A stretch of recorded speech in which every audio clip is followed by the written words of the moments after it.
Assalamualaikum warahmatullahi wabarakatuh. Izin perkenalkan diri, nama saya Ismi Siti Kulsum. Di sini kalian kembali lagi di channel YouTube aku. Di sini aku mau memberikan sebuah tanggapan dari video ini yang diberikan oleh dosen pengampu saya tentang perpajakan dan fungsi pajak. Sebelumnya, mengapa sih kita harus belajar pajak? Karena pajak itu adalah sebuah kewajiban individu, kewajiban perusahaan untuk apa sih? Untuk pertumbuhan ekonomi. Itu bagaimana sih cara membayar pajak? Kadang banyak orang yang selalu bertanya, bagaimana sih cara membayar pajak? Kebanyakan orang itu malas untuk pergi ke tempat membayar pajak.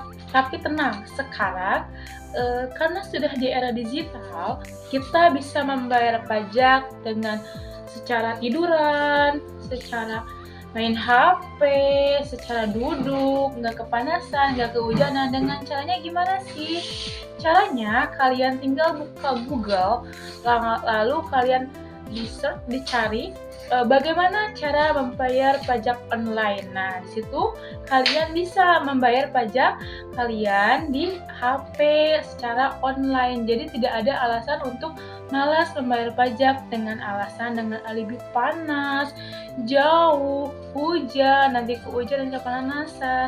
Sekarang ada online, jadi kalian bisa membayar pajak dengan secara online dengan tinggal mentransfer uang dan mengisi data dengan cara membuka Google. Dan adapun pengertian pajak menurut Profesor Dr. PJ Andiani adalah di mana iuran kepada sebuah negara yang terutang oleh yang wajib membayarnya menurut peraturan dengan tidak mendapat prestasi kembali yang langsung dapat ditunjuk dan digunakan adalah untuk membiayai pengeluaran umum berhubungan dengan tugas negara untuk menyelenggarakan sebuah pemerintah.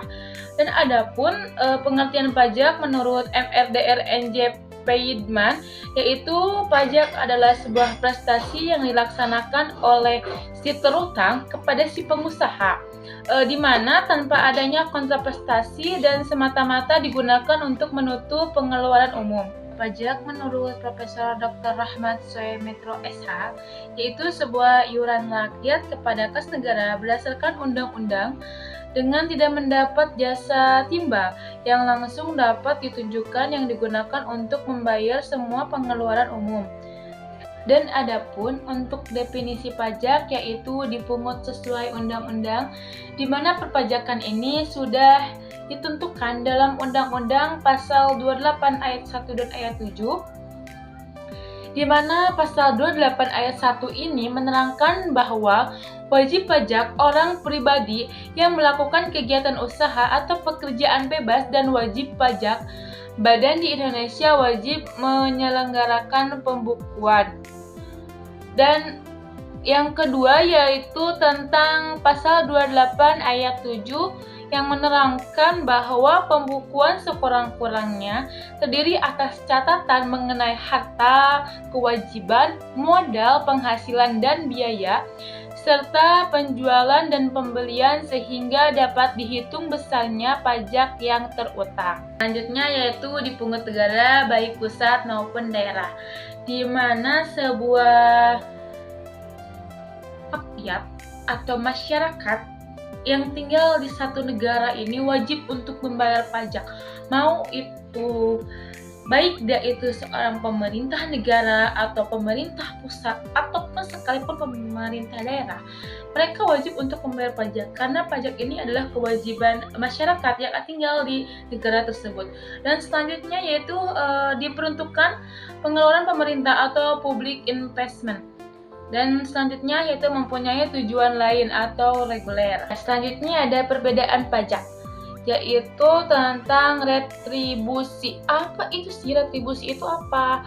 Retribusi itu adalah mendapat kontraprestasi langsung, di mana unsur yang melekat pada pengertian retribusi adalah yang pertama pemungutan retribusi harus berdasarkan undang-undang.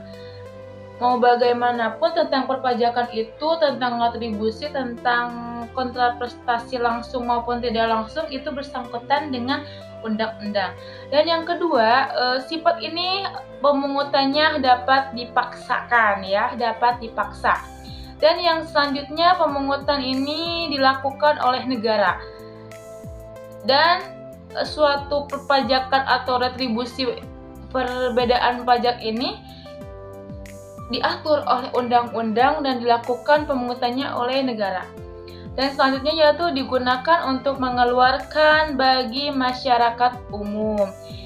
Nah, pajak ini pun kita membayar pajak kepada negara, di mana uang pajak yang sudah kita setorkan kepada negara itu akan diberikan kembali kepada masyarakat umum. Dan selanjutnya ada kontraprestasi langsung dapat dirasakan oleh si pembayar retribusi. Jadi bisa jadi kontraprestasi timbal balik ini si retribusi A membayar pajak, lalu si bayar pajak itu bisa dirasakan oleh si A tersebut. Dan perbedaan pajak yang kedua ada mengenai sumbangan, di mana sumbangan ini yang mendapat manfaat penerima si sumbangan. Sumbangan ini tidak diartikan keseimbangan pengeluaran yang dikelola oleh pemerintah, tetapi dilakukan juga untuk kepentingan sekelompok masyarakat, di mana sekelompok masyarakat ini tidak perlu menggunakan undang-undang atau hukum. Dan sumbangan pemungutan ini tidak berdasarkan undang-undang, tetapi lebih bersifat ke gotong royong. Adapun fungsi pajak itu ada dua. Yang pertama tentang budgetair, yang kedua tentang reguler.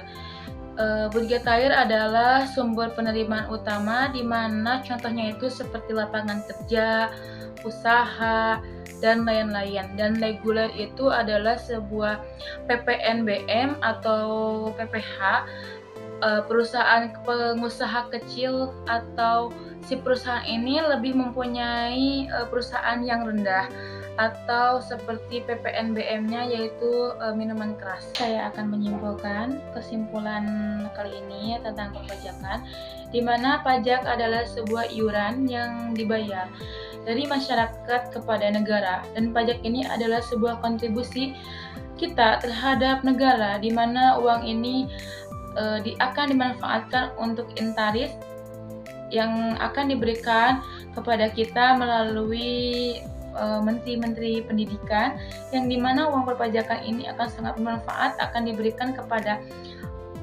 orang-orang yang menjalankan pendidikan anak sekolah, dan untuk mensejahterakan dan memajukan dan meninggikan SDM sebuah negara.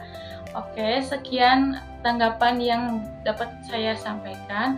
Kurang lebihnya mohon dimaafkan. Sampai bertemu lagi di channel YouTube saya. Wassalamualaikum warahmatullahi wabarakatuh.